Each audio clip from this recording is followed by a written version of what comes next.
Voces de cambio. Voces de cambio. Educación, política, economía, ciencia y tecnología, salud, cultura y toda una diversidad de temas en las Voces de Cambio. En las Voces de Cambio.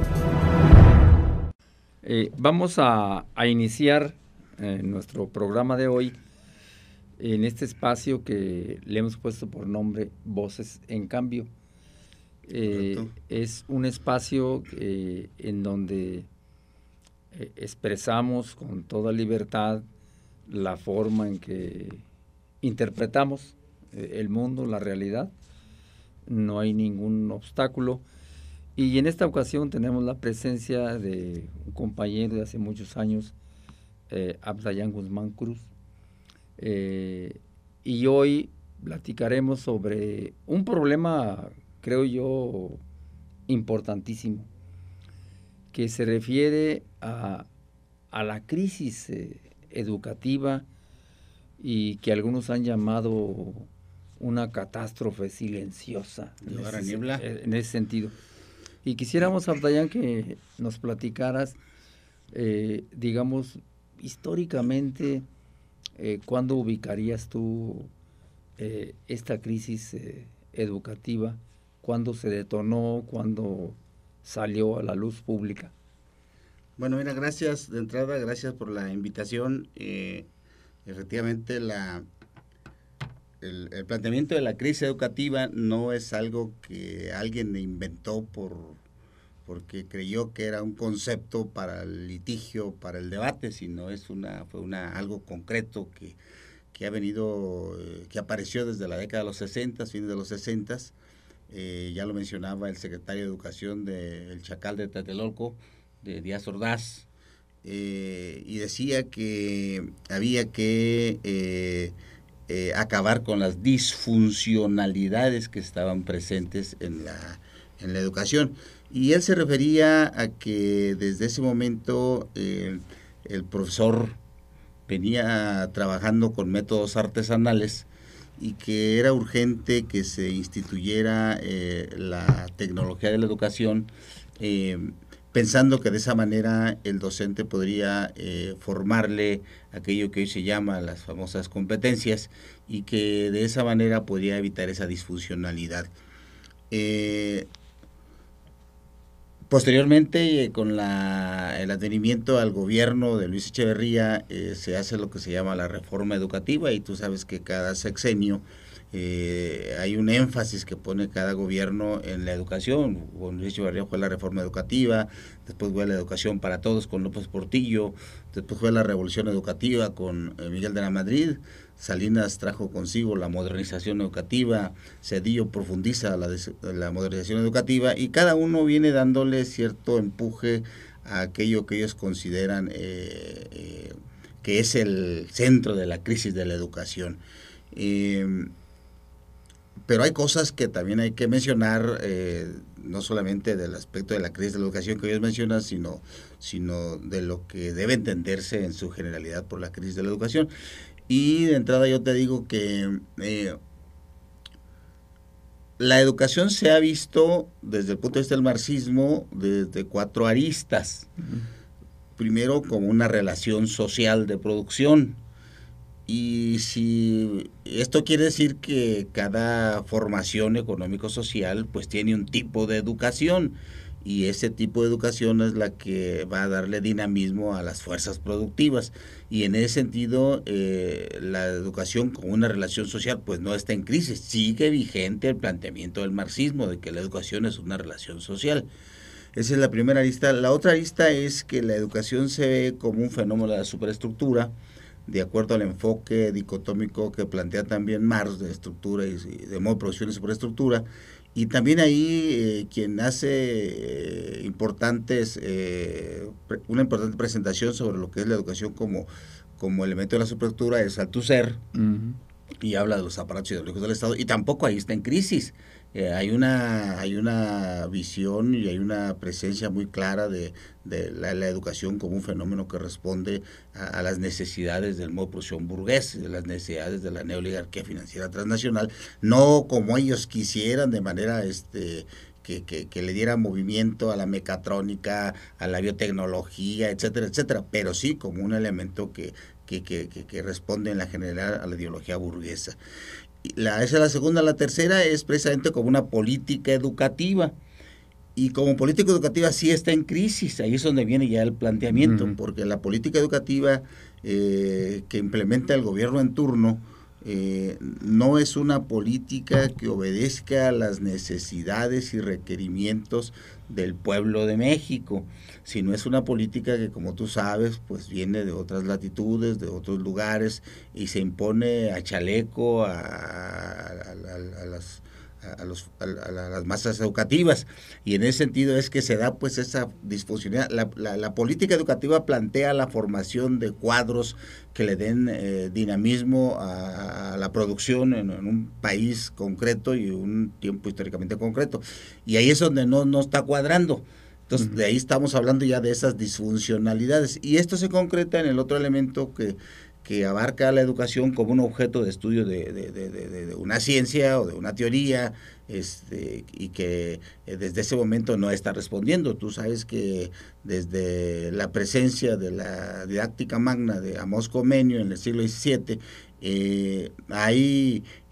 o no ha funcionado como requiere el estatus social que está encaramado en el poder político, y que desde entonces a la fecha hay al menos 10 concepciones sobre cómo formar una personalidad o sobre cómo posibilitar la instrucción y el salto cualitativo a la educación. Entonces, de esas 10 paradigmas, modelos o escuelas pedagógicas o didácticas, ahí es donde se está manifestando también la crisis de la educación, que han resultado incapaces para formar auténticos estudiantes que respondan no solamente a las necesidades sociales, como es el caso de la educación, sino, como ellos lo plantean, que responda a las necesidades de la neoligarquía financiera transnacional, que en este caso es la instrucción. Entonces, hay efectivamente una crisis que se manifiesta en muchos parámetros. Si tú recuerdas el examen que hizo PISA, que es una institución de nivel internacional que está bajo el dominio de la OCDE. PISA, México participa como elemento de la OCDE, pero ahí participan otros países que no son de la OCDE, llámese Chile, o llámese Argentina, o llámese Brasil, o llámese Finlandia, que no tienen que en la OCDE, pero que tienen una participación muy clara en lo que es la formación educacional. Y en el caso de México, México está en el último lugar. En el último lugar en comprensión de lectura, en el último lugar en matemáticas, en el último lugar en ciencias. Entonces esa es una manifestación de que estamos en una severa crisis de la educación. Y en este caso, Abdayán, si, como decía Paulo Freire, efectivamente la educación tiene que ver con un contenido político. Dices, ¿a favor de qué contenidos, de qué metodologías? Y también a favor de quién, es decir, a favor de quién se está en un proceso de enseñanza-aprendizaje que tiene que ver con la política. ¿Qué planteamiento tú notas que afecta, desde el punto de vista de contenidos, de métodos, la formación de los niños y las niñas en México? Y de los adultos también, de los jóvenes. ¿Qué propones tú para que hubiera un cambio en la conciencia, en la sensibilidad y en el actuar de los niños y las niñas en México? Bueno, mira, Rafa, son 3 cosas ahí que tienen que considerarse. Primero, efectivamente, hay el contenido o el programa de contenidos o la ciencia o la asignatura mal llamada, que se dice que la materia que lleva la materia es una categoría filosófica, ¿sí? Pero se malinterpreta. El contenido o los conceptos que vienen planteados en los programas para la formación del estudiante es un elemento esencial. Si tú te acuerdas, desde la década de los 80 ya viene toda una polémica sobre si es el concepto o son los procesos. Es decir, ¿qué es lo que vamos a enseñar? ¿Conceptos o procesos? Y desde entonces dijo o se dice que los conceptos ya no tienen la misma posibilidad de aprehensión por parte del estudiante para la asimilación consciente, y que eso posibilite en un rendimiento de lógica en el estudiante para la solución de problemas. Entonces dice que ahora los procesos son el eje en torno al cual gira la enseñanza-aprendizaje. Sí, pues, o sea, ahí no hay, sí hay un problema, pero se puede subsanar. El problema es cómo posibilitar la enseñanza de procesos. Entonces, los teóricos, sobre todo los de la didáctica crítica, que es el modelo, dijéramos, formado en el neomarxismo y un poquito más avanzado, está planteando que para que se posibilite la asimilación de procesos o para que nosotros posibilitemos la enseñanza de procesos, pues se debe buscar estrategias de aprendizaje. Entonces llegamos a lo mismo, porque entonces culpamos al estudiante. O sea, si no hay un rendimiento adecuado en la formación de los alumnos, es porque las estrategias de aprendizaje no funcionan. O metamos estrategias de aprendizaje para que se aprendan procesos. Entonces, yo no creo que por ahí venga la solución. Yo siento que debemos de retomar, el problema no es si es conceptos o procesos, porque un proceso necesariamente requiere de conceptos. Yo no puedo hablar del proceso didáctico, educativo, del proceso de docencia-aprendizaje, si no estoy manejando el concepto de docencia y el concepto de aprendizaje. Y si no estoy claro en qué es docencia y qué es aprendizaje. Entonces, no, es una separación que no tiene razón de ser. Es como cuando hoy está en boga que la investigación es cualitativa y cuantitativa en el fenómeno educativo o en las ciencias sociales. También es una jalada que nada tiene que ver. Si bien es cierto que el positivismo hace énfasis en lo cuantitativo y que algunos que se llaman marxistas hacen énfasis en lo cuantitativo, también es cierto que la realidad es ese fenómeno dúplex. La realidad es cantidad y es cualidad, y los saltos cuantitativos llevan a cualitativos. Eso también es cierto.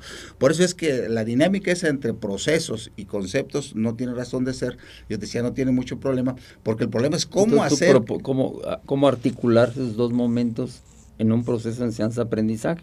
Claro, articularlos. Así es, articularlos, porque efectivamente requerimos procesos, pero desgraciadamente un proceso no existe si no existen conceptos, y los conceptos son la esencia de la dinámica del proceso docente educativo. La ciencia tiene niveles de sistematicidad, y los niveles de sistematicidad de la ciencia son el concepto, la categoría, el principio, la ley, la teoría, la ciencia y el cuadro de la ciencia. Entonces, ¿cómo voy a hablar de procesos si no tengo una claridad sobre lo que son los... Si no tengo claridad sobre lo que son los conceptos a priori? De esa manera, planteamos que es cierto. El problema no es si es conceptos o procesos, el problema es cómo le voy a hacer.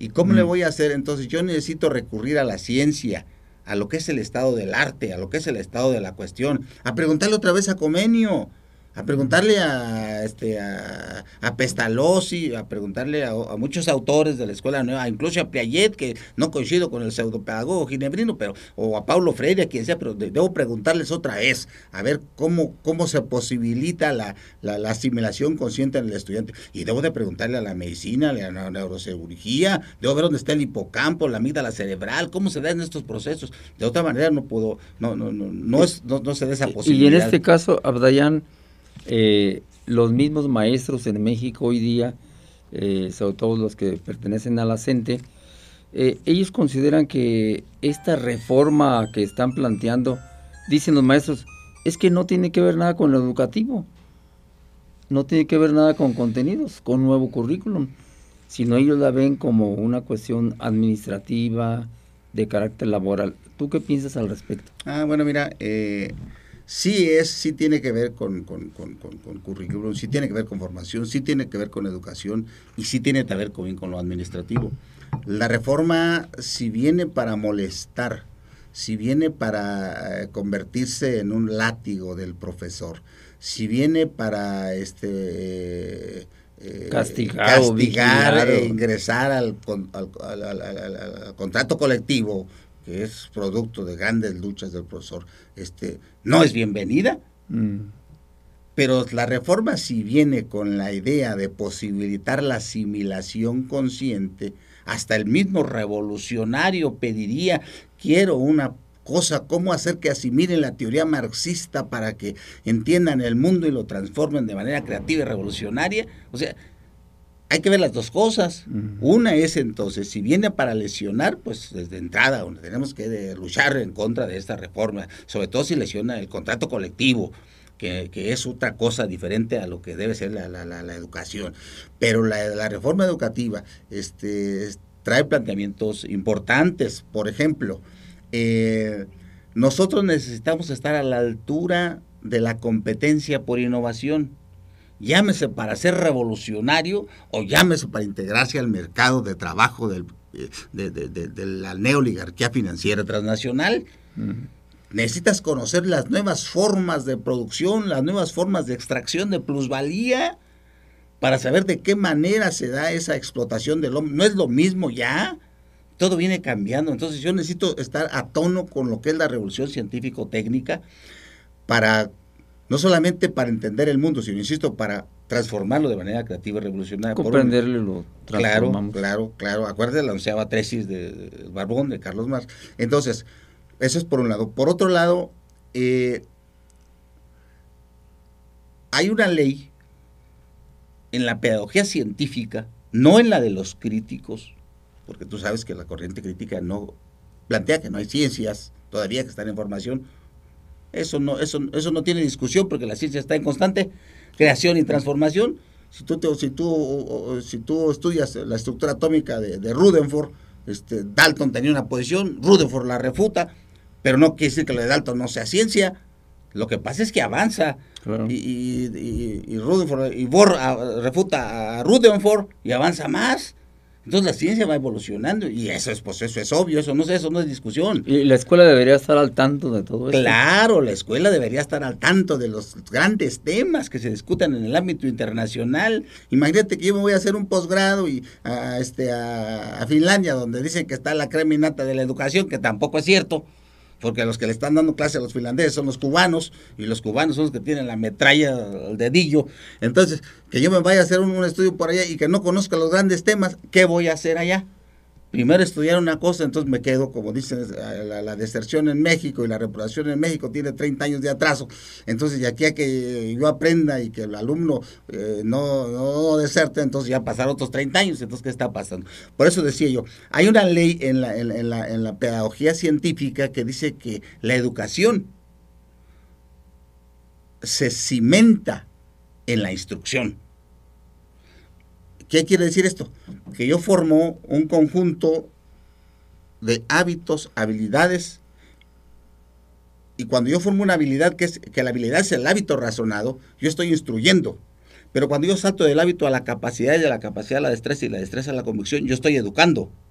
Entonces yo no puedo educar si antes no instruyo. Yo no puedo formar. Vladimir Ilich Ulyanov, alias Lenin, ¿qué metralla teórica bebió? ¿No vivió el discurso de Hilferding para hacer el imperialismo fase superior del capitalismo? ¿No vivió la pinche metralla burguesa para poder crear su teoría sobre el Estado y la revolución? Claro. Entonces, pues por eso se requiere, sea burguesa o sea quien sea, se requiere toda esa metralla. Es una formación es la integral. Formación, claro, que necesitas. Si no conoces el mundo. Y si tu afán es transformarlo de manera creativa, revolucionaria, necesitas conocer la dinámica burguesa. Veamos el caso de Federico Engels. Engels trabaja el origen de la familia, la propiedad privada y el Estado. ¿Quiénes son los fundamentos teóricos de Engels? ¿No es Bachofen, teórico burgués? ¿No es Morgan, otro teórico burgués? Pues si vas a Marx. Pues ves a Marx, pues quería aterrizar con Marx, exactamente, son los ingleses, son las tres fuentes y las tres partes del marxismo. Entonces, no podemos decir no quiero esa educación, no quiero esa reforma, nada más. O también proponer, ¿no? Proponer, decir, claro, yo no la quiero porque lastima los intereses del contrato colectivo. Y ahí luchamos hombro con hombro porque nos parece que la mecánica de la burguesía deje caer la fuerza sobre las débiles espaldas de la insurgencia magisterial. Sí, pero también podemos decir, ¿por qué no quiero la educación que venga? Yo propongo estos contenidos y propongo estos métodos.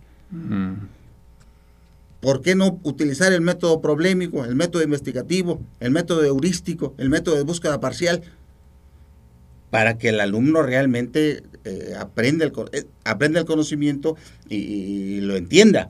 Fíjate una cosa, ¿cuál es el planteamiento que tiene Vygotsky sobre el proceso docente educativo? Vygotsky dice, y eso que nos decimos vygoskianos, Vygotsky dice, primero es la asimilación. Es decir, primero es la memorización. Y el 99.9 de mis amigos, los compañeros de la gente, dicen que no memorices. Entonces, ¿cómo chingados voy a pues, a hacer las cosas? ¿Cómo voy a plantearte? A ver, Rafa, no sé, no memoricé el nombre Rafa. Ahorita estás trabajando la memoria. Ahorita mi memoria está precisamente, la está convocando el pensamiento y la está convocando el lenguaje. Pensamiento y lenguaje en Vygotsky. Pues claro, pues ese es su texto. Entonces, bueno, Abdayan, vamos a dejar ese tema a la próxima. Okay. El maestro Abdayan es catedrático de la Facultad de Historia de la Universidad Michoacana. Gracias por estar en ese espacio y nos vemos la próxima. Rafa, por invitarme, Rafa.